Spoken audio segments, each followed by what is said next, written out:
Hello Viking viewers, I'm Chris Caldicott and I'm going to show you a selection of images that I have taken on my latest Viking cruise, postcards from the Canada Discovery cruise on board Viking Polaris from Toronto to New York via the St. Lawrence Seaway, the Gulf of St. Lawrence and the eastern seaboard of the USA. This gave me an opportunity to continue a journey that I began last year on board Polaris's twin sister expedition ship Octantis. This was the Great Lakes and Niagara cruise that started in Milwaukee on the banks of Lake Michigan, from where we crossed Lakes Huron and Erie all the way to the Niagara Falls, and then entered the Welland Canal for the 8-lock descent down from the top of Niagara to Lake Ontario below, seeing the distant skyline of Toronto far below us.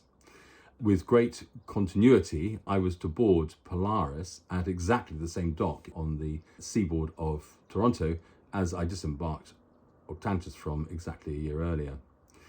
The only difference I could detect between these two Viking expedition ships on boarding Polaris was that the state-of-the-art yellow submarines in the hangar amongst the special ops boats and the Zodiacs and their kayaks were called George and Ringo as opposed to Paul and John on Octantis. Anyway, it turned out to be an epic journey. Went to lots of places I never thought I'd ever see as we made our way through the system of locks, canals and rivers that link on Lake Ontario to the Atlantic Ocean. And it was also an important part of the jigsaw of summer trips that the expedition ships do when the Southern Hemisphere winter closes Antarctica with sea ice. They make their way by various routes up to the Northern Hemisphere and enter the system of canals, locks, rivers and lakes that connect the Great Lakes with the rest of the world. So here are the images. I hope you enjoy them. So the journey begins with the dramatic high-rise skyline of Toronto, dominated by the iconic needle-shaped CN Tower, one of the world's tallest buildings, making a great backdrop to the sight of a lone windsurfer heading out for an early morning sail on Lake Ontario. Our city tour reveals some of the city's more hidden charms, like this ice hockey-obsessed city's plethora of retro-style outdoor ice rinks. Toronto, in fact, appears to be designed to be more in tune with its long, cold winters than its brief summers. An extensive system of underground tunnels and walkways snake their way under the downtown CBD district to protect residents from the seasonal cold rain and snow while commuting between stations, offices, cafes and shops. This is where one of them comes up to ground level inside the rather stylish City Hall. Before we set sail on Lake Ontario to enter the St. Lawrence Seaway, there was time for a brief Zodiac ride along the shorefront and out onto the lake. As soon as we venture away from the city, the shoreline of the lake gives way to nature, with picturesque beaches offering plenty of opportunities for aquatic recreation along the lake shore, just a stone's throw from the skyscrapers. By late afternoon, Polaris is squeezing its way through a succession of Canadian locks. Passengers gather on the bow to witness the skill of our captain Xavier Mongin and his crew navigating this passage with literally inches to spare. The unusual sight of a ship the size of Polaris passing through the locks attracts an audience of locals at several locks. At one of them, spotting a family with a baby fully dressed as a lumberjack provides plenty of amusement on deck. Two of the locks, Eisenhower and Snell, are surprisingly actually in the US state of New York, so adorned with stars and stripes. Unlike the Canadian locks, there are no impressed locals or any lumberjack babies turning up here to watch us go by. That evening in the Hyde, a boutique hotel-style cosy lounge almost hidden in the bow of the lower deck of Polaris, members of the expedition team give an enlightening talk about maritime superstitions. One of them, the belief that the safety of a ship at sea can be secured by coins minted on significant dates relating to the vessel being displayed on board. The next morning, I find ceremonial coins displayed in the shelter on the bow of Polaris that were minted on significant dates relative to the Hagen family who created the Viking line. By now we have sailed past Montreal during the night and into Quebec. Settlements of Quebec's First Nation Iroquoian people lined this river for centuries before Breton seaman Jacques Cartier entered the Gulf of St. Lawrence in 1534. He sailed inland as far as Montreal, claiming all the land either side of the long St. Lawrence River as New France. Since then, Quebec has survived centuries of conflict between British and French colonizers of Canadian territory to remain essentially a province of North America uniquely and completely dominated by French language and culture. French is very much the only language written or spoken in our first port of call, Trois-Rivières, famed for its innovative outdoor art installations and bohemian vibe. All the menus on my excellent culinary tour of the Taqueria de Cotier of this stylish, laid-back town, full of street cafe culture, brimming with young people having fun in the sunshine, are entirely in French. First stop is the unapologetically French hipster bar cafe called Hippie, offering an exciting and innovative menu of what our Viking guide translates as New Age French gastronomic tapas. In our next stop at the minimalist Sushizo Cafe, we are served Oriental versions of gastronomic tapas. And in a super cool little Latin cafe called Mexcal, Mexican versions. One of the most interesting elements of this cruise are the shore leave options to explore the culture and heritage of the First Nation indigenous inhabitants of the St. Lawrence River Basin, who populated it for centuries prior to the arrival of European traders and eventually settlers.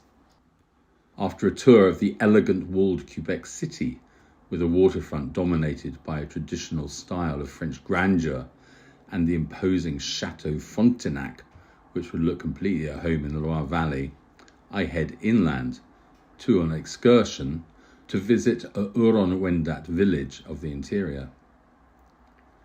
Here we meet Diego, who, despite his misleading name, his parents honeymooned in San Diego, is a full-blooded descendant of his peoples. He shows us around a reconstruction of a traditional Huron-Wendat longhouse hidden behind a protective high-timber palisade wall. There is an intriguing maze entrance designed to confuse any potential attackers. We learn all about longhouse living, traditions and creation myths before heading to the village chief's house, recently converted into a museum of Huron-Wendat history. A collection of art, artifacts, vintage photos and storyboards takes guests on a journey back into the pre-colonial era, including this illustration of what a traditional settlement of a whole village of longhouses inside a fortified timber wall would have looked like. The story of mutually beneficial early trading relationships with European settlers, inevitably leading to broken treaties, subjugation and loss of lands, is one we will hear repeatedly as we travel through Canada. However, the general message is a positive one, celebrating a new era of inclusivity and respect towards Canada's surviving Indigenous populations. On our drive back to Polaris, we stop at one of Canada's more timeless natural wonders, the mighty and majestic Montmorency Falls. Its roaring waters falling 272 feet into the St. Lawrence River below. Polaris enters the Saguenay Fjord at dawn the next morning to sail up its high-sided St. Lawrence tributary. I spot this statue of Mary high on one of the fjord cliffs, reflecting the Christian culture of the settlers. I can see Cantine Bouvin from the deck as we sail into Saguenay town. This takeaway cafe is reputedly the best place in Quebec to try the province's favourite dish, poutine. I've been told so many times by Canadians that it is essential I should try this intriguing combination of cheese curds and fried potatoes in a spicy beef gravy at least once. My only chance to do this will be a fast dash to the canteen between returning from my booked vineyard and distillery tour of Saguenay and the compulsory back on board time of 13:30 before Polaris sets sail again. The vineyard is actually a wild blueberry plantation where we are served blueberry pie and blueberry tea during an interesting but quirky lecture about the magical properties of blueberries. This is followed by a generous sampling session of blueberry champagne, wine and gin in the gift shop. More gift shop tastings are on offer at the boutique Fjord Distillery, where the award-winning artisan KM12 or Kilometer 12 gin, made with an exotic concoction of unique botanicals using locally foraged herbs and mosses, is a popular purchase amongst our tour group. Back in the port, I manage a quick dash to the Cantine Bovine to order a takeaway portion of the poutine and still get back on board by 13:28. The dish does make a tasty takeaway, but is definitely more in the zone of something eaten on the way home after a night out than a memorable gastronomic experience. Luckily, waiting for me upstairs in Polaris's World Cafe is one of executive chef Alistair Gillott's one-off lunchtime food stations, serving a dish featuring local ingredients. Today it was an Old Bay seafood boil of seafood and vegetable treats in a piquant bisque, a much better version of gastronomic poutine. St. Lawrence's transformation from freshwater river into saline tidal gulf is complete by the time we dock in Sept-Iles. Arcadian fishing and trading communities established alongside indigenous Innu summer camps predated the arrival of Jacques Cartier here.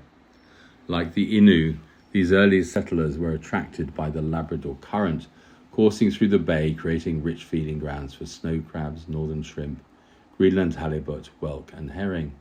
Today, this remote fishing village outpost promotes the Côte Nord, stretching either side of it along the St. Lawrence, as the Route de Baleine, to attract tourists drawn by regular sightings of fin, humpback, sperm, blue and beluga whales.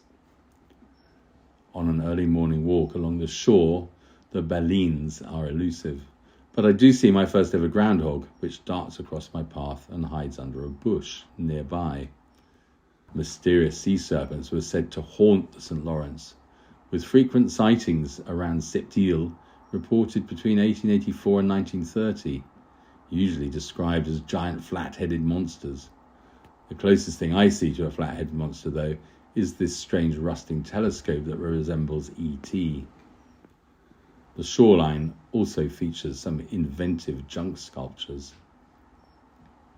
We visit a preserved early European trading post settlement on a wild, icy shoreline to hear about the colonial-era fur trade between the Innu and the Europeans, and learn that despite the apparent similarity between the terms Innu and Inuit, neither the words or the peoples are related in any way.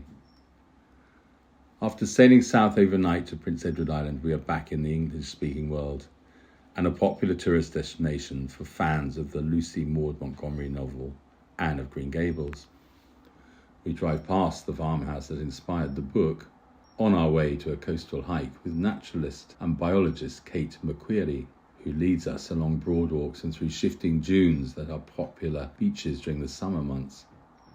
As we walk, Kate shares her wealth of knowledge about the island's diverse ecosystems and warns us to give the sinister clumps of poison ivy a wide berth.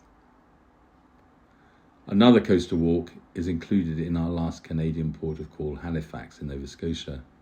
This one, a rugged trail along a rocky shoreline, with views of the distant lighthouses that have welcomed transatlantic shipping to the Americas for centuries.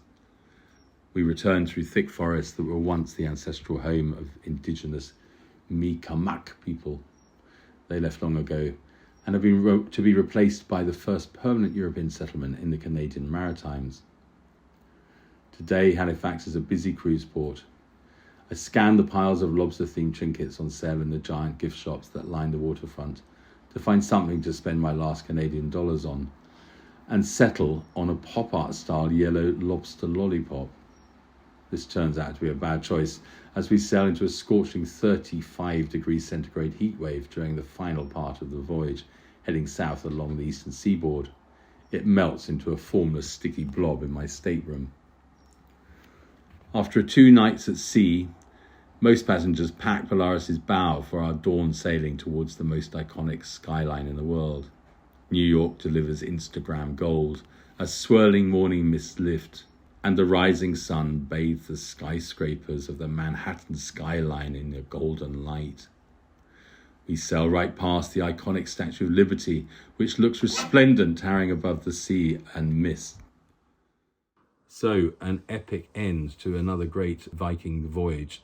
A maritime journey that had taken us from Toronto all the way up the St. Lawrence. Toronto is actually not very far away from New York as the crow flies, but we'd been on a very, very roundabout journey on Polaris that had taken us up the St. Lawrence to the frozen wastelands of northern Quebec, and then down through the Gulf of St. Lawrence and eventually into the balmy summer heat of New York State as summer was emerging. It was a great journey, saw lots of parts of the world I didn't think I'd ever see, and learnt a lot of things I didn't know. So yet again, an epic journey, well worth doing. I thoroughly recommend it, and look forward to seeing you again after my next cruise. Goodbye.